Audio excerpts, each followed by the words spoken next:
आज या वेद संस्थेमार्फत हा सहस्त्रचंडी महायज्ञाचा आपण जो संकल्प केलाय त्याच्यासाठी खरं तर हे द्वीप प्रज्वलन करण्यासाठी माझी निवड केली, त्याबद्दल मी अत्यंत आपले आभारी आहे, धन्यवाद देते आपल्याला. कारण ह्या सगळ्या गोष्टींसाठी तेवढं आपलं पुण्य असावं लागतं. कदाचित ते माझ्या पदरी आज परमेश्वराने दिलं असावं, त्याच्यामुळं मला इथं येण्याचा योग खरं वास्तविक आलाय. तुम्ही 2-3 दिवसापासून मला सांगताय की तुम्हाला द्वीप प्रज्वलनासाठी आलं पाहिजे, परंतु मला असं वाटलं की ह्या खरं वास्तविक सर्व व्यापातून आता भाऊ मंत्री झाल्यापासून माझ्या वाट्याला ह्या सर्व मान खटावचं काम माझ्या पदरी आले. खूप व्यापातून मला ह्या सगळ्या गोष्टींसाठी पाहण्याचा खरं वास्तविक मी स्वतः धार्मिक असून सुद्धा मला वेळ मिळत नाही, पण ज्या ज्या वेळेला मला वेळ मिळतो त्या वेळेला मी भक्तिपूर्वक ह्या सगळ्या गोष्टी करत असते. माझं पठण, माझं पारायण, मी खरं वास्तविक बघायला गेलं तर स्वामी समर्थांची भक्त आहे आणि त्याबरोबर सर्व देवांचं ज्या वेळेला मी करते त्यावेळेला मला खूप मनापासून इच्छा असते की यामध्ये आपण आपलं समर्पण असावं. पण परमेश्वरानं मला जनतेची सेवा करण्यासाठी खूप सारं काम माझ्या पदरात पाडले, त्यामुळं माझा थोडासा मार्ग मी थोडा बदलला आणि असं मनाशी गाठ बांधली की ज्या वेळेला गोरगरिबांची सेवा करतो, लोकांची सेवा करतो, तीच ईश्वराची सेवा मानून मी अविरत काम करण्याचा प्रयत्न करते.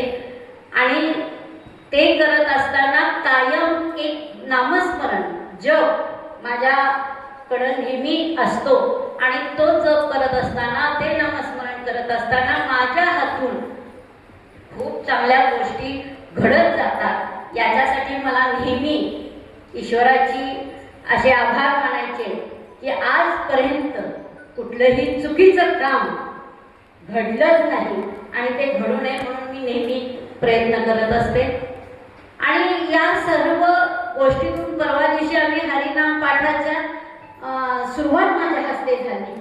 अजून ती सुरुवात झाली, शेवट करताना सुद्धा मी भाऊंच्या बरोबर तिथं उपस्थित राहिले, भाऊंना घेऊन उपस्थित राहिले. मग आजपासून तुम्ही विनंती करताय, मी नक्की प्रयत्न करेन त्यांना इथं आणण्याचा.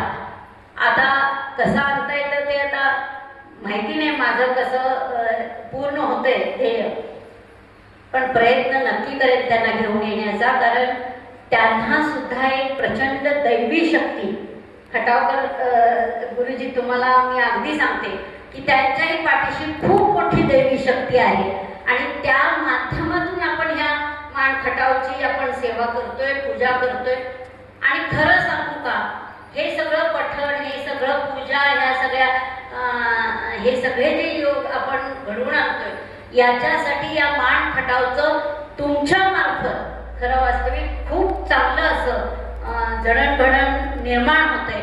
कारण तुम्ही जी ईश्वरचरणी प्रार्थना करता ती खूप मोठी अशी करता आणि त्याच्यामुळं पाऊस पडणं असेल किंवा लोकांच्या अडीअडचणी सोडवण्यासाठी आपण ह्या धार्मिक गोष्टीतून जी मदत करता लोकांच्या, ही फार सेवा मोठी आहे. आणि शेवटी आपण परमेश्वरच्या चरणी विलीन झाल्याशिवाय आपलं कोणतंही काम कधीच साध्य होत नाही, याची जाणीव प्रत्येकाने ठेवली पाहिजे. म्हणून ही हिंदू संस्कृती जपण्याचं जे मोठं काम आपण सगळेजण करतात याबद्दल मी आपल्याला सगळ्यांना आपल्याचं कौतुक करेन. कारण हे मंत्र पठण, हे सगळ्या गोष्टी ज्या आहेत त्या सोप्या नाही आहेत, या लहानपणापासून संस्काराच्या गोष्टी आहेत आणि त्या तुम्हाला तुमच्या वाडवडिलांकडनं मिळालेल्या आहेत. परमेश्वराकडनं ही तुम्हाला खूप मोठी ताकद मिळाली आहे आणि ही ताकद तुम्ही जनतेसाठी वापरताय. याच मोठ्या गोष्टींचं कौतुक करून आपण ही जे सेवा समर्पित केली आणि ह्या मनामान खटावचं जे भविष्य आहे ते उज्ज्वल करण्यासाठी आपण जे प्रयत्न करत आहात त्याच्यासाठी मी आपले खूप